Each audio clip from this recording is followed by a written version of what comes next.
како Комисија за еднакви можности, на моја лична иницијатива, разговарав со двете страни и за жал, немајки политичка воја од двете страни да седнат на иста маса, како комисија, јас понатаму што би превземала повеќе, на иста линија бевме со клубот на пратенички, договаравме заедничка реакција како клуб на пратенички и Комисија за еднакви можности на жените и мажите, но нивната тенденцијата на опозицијата, односно на претседателката, сега излегуваме овдека како на сути се тужиме, но имаше сосема друга намера и на таа намера јас не ја прифатив. Инаку, да ве потсетам, како поранешен колега, во минатото има само еден пример, кога како клуб на пратенички, како представнички од сите партии, меѓу кои бев и јас, имавме своја реакција против говор на омраза на една министерка од Социјалдемократскиот сојуз,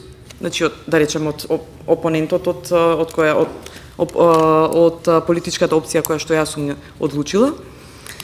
Излеговме на прес заеднички, да, бевме малку жени, 10 на 12 бевме, но излеговме со заеднички прес и тоа е една единствена реакција кога и на опонент, политичар, сме дале поддршка како жени.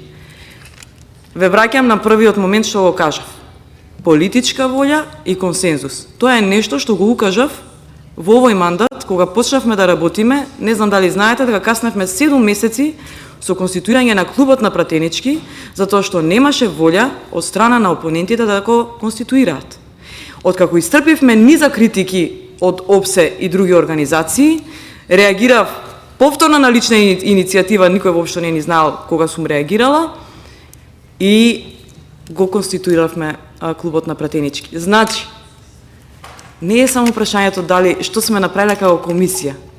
Она позадински што се работи, неформалниот дел, е многу посилен од некој пат, излегувајќи на изјава или на прес, и издобивање на политички поени или изигрување политиканство, затоа што граѓаните го и препознаваат тие моменти и потоа знаат да осудат, да проценат или да казнат на избори.